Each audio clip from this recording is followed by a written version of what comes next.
Merci Madame la Présidente, Madame la Secrétaire d'État. Les valeurs de la République jouent le rôle de ciment dans l'unité de la nation.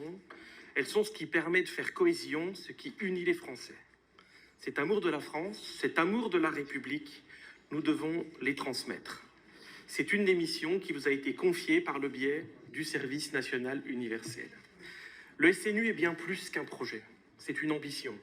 Celle de permettre à des jeunes de régions différentes, de milieux sociaux différents, de partager une période de leur vie, de s'émerveiller ensemble de la richesse de notre histoire, de la grandeur de notre culture et de notre patrimoine.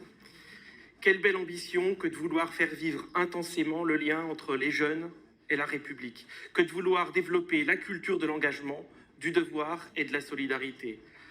À en croire le retour des jeunes, le pari semble réussi. Ils disent sortir grandis avec une vision élargie du monde et une plus grande sensibilité aux valeurs de solidarité. À Besançon, dans ma circonscription, j'ai vu des jeunes fiers de chanter ensemble l'hymne national. J'ai vu des jeunes verser une larme à la fin de leur séjour. Je rêve de les voir défiler le 14 juillet aux côtés de nos sapeurs-pompiers.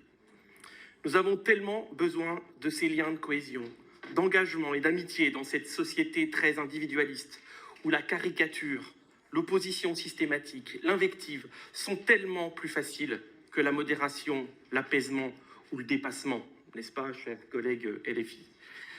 Je conclurai, Madame la Secrétaire d'État, en citant comme vous, Léon Gauthier, dernier héros français du débarquement de Normandie, qui nous a dernièrement quittés. Il expliquait inlassablement que s'il s'était engagé, c'était parce qu'on lui avait appris à aimer la France. Madame la Secrétaire d'État, pensez-vous que la généralisation du SNU puisse être l'une des clés? Les propos que vous avez tenus sur oui, cette jeunesse qui s'engage et qui va aller construire au plus profond en fait, de notre pays, je crois cette fierté et ces liens est absolument essentielle et ça ne mérite aucune caricature. Je crois que devant votre commission, Madame la Présidente, mais au-delà, à chaque fois qu'un député, quelle que soit sa sensibilité, m'a saisi, apporter des réponses avec évidemment les défis que ça demande, parce que accueillir, en ce moment, on est à peu près à 10% d'une classe d'âge. 80 000 jeunes qui ont fait le SNU depuis sa création.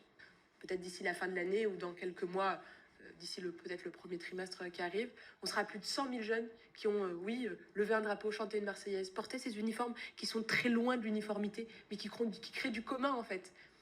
Ils sont particulièrement fiers de les porter. Parce qu'à un moment donné, à un instant T, en réalité, à un instant T, il n'y a aucune différence. On ne voit pas celui qui a les moyens d'avoir le polo de dernier cri ou la parka très étanche, hyper chère, mais qui est très agréable l'hiver, et celui qui n'a pas les moyens d'avoir ça. À un moment donné, il y a, oui, un sentiment qui est essentiel, qui est celui de vivre une aventure qui ne fait de différence que par le mérite, l'effort, le goût de la découverte de l'autre, rien d'autre. Et ça, c'est fort. Et j'espère, monsieur le député, comme vous l'avez souhaité, que oui, les préfets, les maires mobiliseront ces jeunes SNU pour les cérémonies dans nos territoires. S'ils gardent leurs uniformes après le séjour, c'est pour pouvoir les sortir, participer à nos moments patriotiques et mémoriels, et finalement continuer à faire vivre ce parcours. Encore une fois, le séjour de cohésion n'est qu'une étape, en réalité, de l'investissement que nous mettons dans le service national universel.